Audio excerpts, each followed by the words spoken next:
pianiste française mondialement connue. Nouveau disque, Réflexion.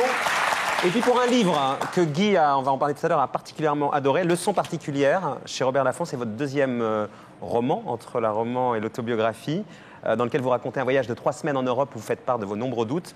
On parle d'abord des loups, si vous voulez bien. On vous a vu avec des images tournées par Annie Lemoine pour Envoyé spécial. D'où vient cette passion pour les loups, Hélène? Ça n'a pas été une passion pour les loups au départ. J'étais, comme beaucoup d'enfants, fascinée par les animaux, par le monde naturel. J'étais bonne en biologie et j'aurais peut-être choisi ce métier si la musique ne m'avait pas happée auparavant. Et ça a plutôt été ensuite un sentiment de responsabilité par rapport à une préservation écologique nécessaire à même la race humaine, même si on ne se préoccupe pas des animaux eux-mêmes. Voilà, et donc c'est à ça qu'a correspondu la création du projet. Vous avez combien de loups, vous, aujourd'hui? Mais je n'ai pas de loup. Ah, je croyais que vous avez plein de loups chez vous. C'est l'expression. J'ai pas dit bonjour Bernard Montiel, comme je l'ai vu. Excusez-moi, il faut bonjour Bernard. Excusez-moi. Je viens de parler de Monaco tout à l'heure, voilà. Pardon Bernard. Non, il n'y a pas de problème. Je peux dire juste un truc? Oui, bien sûr. Comme je suis à côté d'elle, je la trouve magnifique. Elle ressemble à Christine Scott Thomas. Elle est d'une très grande beauté. Vraiment. Mais vous n'avez pas de loup à vous, Hélène? Voilà, c'est ça. Les loups appartiennent au gouvernement. Et vous vivez au milieu de combien de loups chez vous aux États-Unis? Ouais, ça, ce n'est pas chez moi, c'est le centre. Le centre est près de chez moi.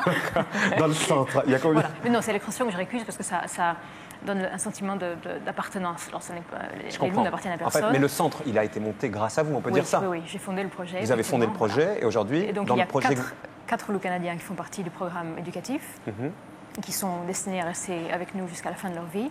Et puis par ailleurs, il y a 14 loups qui font partie du projet de réinsertion du gouvernement américain et chapeauté par l'organisation internationale IUCN, et donc qui fait partie de ce programme de préservation de l'espèce. D'ailleurs, Roselyne Bachelot, Nicolas Canteloup défend les loups, n'est-ce pas? Oui, je suis ravi de voir qu'on se préoccupe de ces causes. Et les loups, comme on les a vus dans les images tournées par Annie, ils vous mangent dans la main, vous les caressez, vous avez une relation avec eux comme avec des animaux tout doux, quoi. Non, les loups sont des animaux, c'est l'animal social par excellence. L'animal social, vous dites? Oui. Ouais. C'est un animal qui a un système social, une hiérarchie très, très complexe, qui sont capables d'attachement très fort. Et donc, si on fait partie de la famille, meute, même ne serait-ce qu'à temps partiel, donc on est sujet à ces mêmes comportements. Je vais acheter son bouquin, ça me changera de Perrault. Mais dans le livre Leçons particulières, vous racontez qu'en 99, je sens son souffle, j'entends son grognement, elle me mord à la tête, cherche à attraper l'oreille, rencontre ma main et engouffre l'index qu'elle mord puissamment. Il y a du cul dans l'histoire des loups quand même. Il y a du cul là. Je résiste à l'envie instinctive de me redresser et de courir pour lui échapper. Vous êtes fait morte par un loup, Hélène? C'est arrivé effectivement une fois, mais ça a été une belle leçon.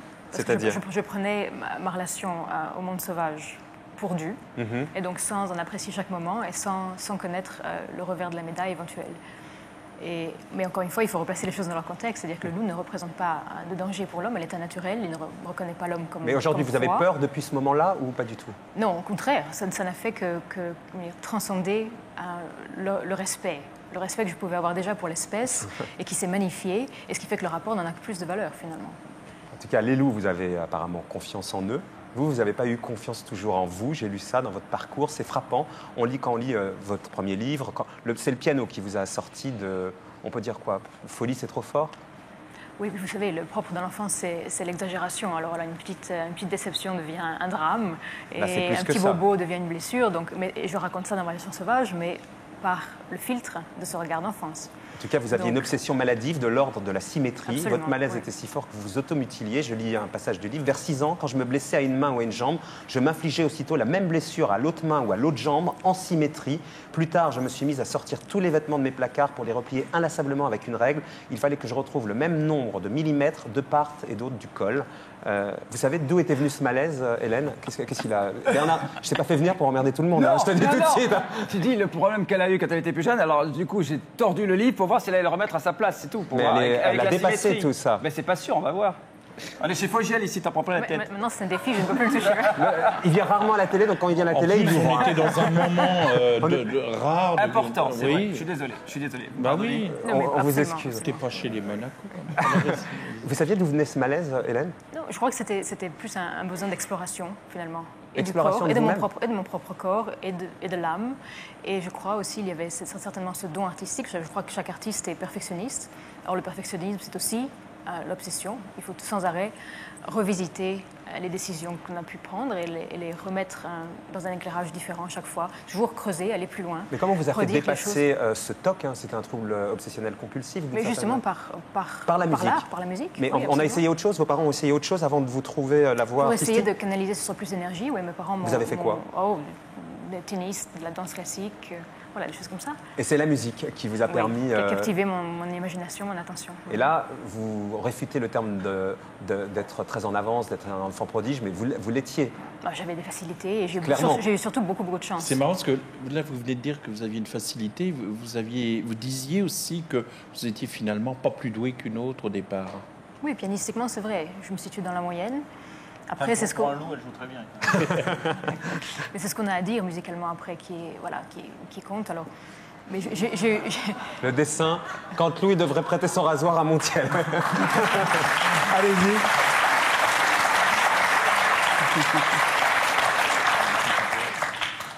Vous disiez, Hélène? Vous ne Rien de savez plus, plus. rien de Moi, plus. ce qui m'a fasciné dans votre façon d'apprendre le piano, c'est que vous n'étiez pas sur un instrument à proprement parler. Vous faisiez des associations d'idées. Chaque note, c'était des couleurs. Et donc, en fait, vous révisiez le piano en associant des idées. Vous voulez bien nous raconter ça? Je trouve plus les phrases dans mes fiches où il y en a trop. Bernard m'a dit, t'as trop de fiches. Il a raison. Mais les phrases où, finalement, chaque note était des couleurs et vous imaginez des couleurs. Et quand vous jouez, même, vous voyez des couleurs et vous recomposez une sorte de pulse de couleurs. oui, ça s'appelle la synesthésie. Là, pardon? La synesthésie. Mais d'abord, c'est un phénomène qui n'est pas aussi rare qu'on le pense. Ouais. Et Vous voulez que je l'explique peut-être? Oui, oui, s'il vous expliquez-moi. plaît, allez-y. Ça s'appelle la synesthésie, c'est l'autocomputation des énergies qui permet, en jouant du piano, d'avoir les couleurs et qui permet d'avoir de l'arc-en-ciel quand on joue avec le piano. Vous l'avez déjà chopé. Vous l'avez déjà chopé. Continuez, Nicolas.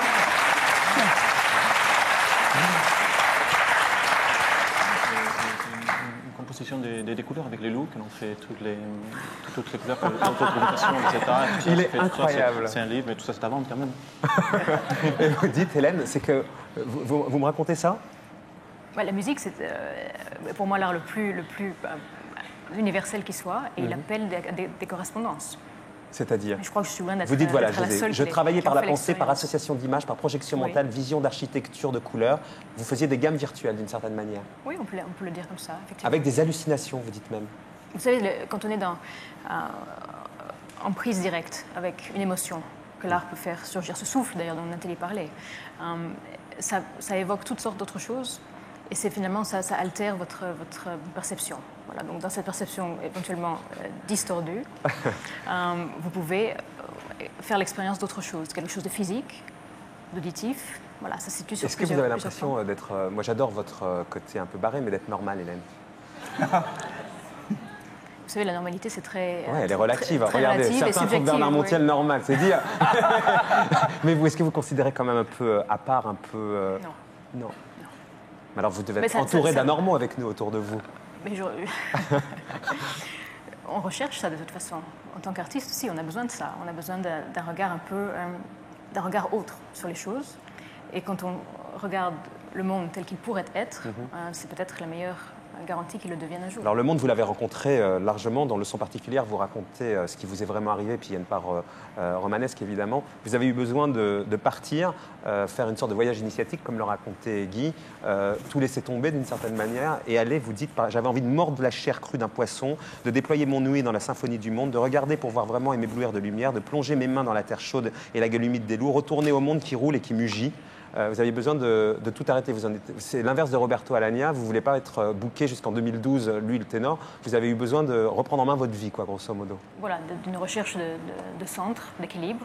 Et c'est vrai que les choses se sont précipitées. Il y a eu une grande accélération du mouvement sur beaucoup de plans différents. Et donc j'ai traversé une période de doute. Et j'ai eu besoin de faire le point sur là où ma vie en était et où elle pourrait encore aller. Parce que la vie, c'est un agrandissement constant, dans le meilleur des cas. Alors la pente ce n'est pas un chemin facile, mais c'est quand même l'idée. Vous avez quel âge, Hélène? 35 ans. Vous imaginez comment dans 10 ans? Oh, mais je ne m'imagine pas, parce que si je m'imaginais, je suis si obstinée. Si je pouvais me voir dans 10 ans, je choisirais le chemin le plus direct. Et c'est à coup sûr que je manquerais toutes les belles choses que la vie a à offrir.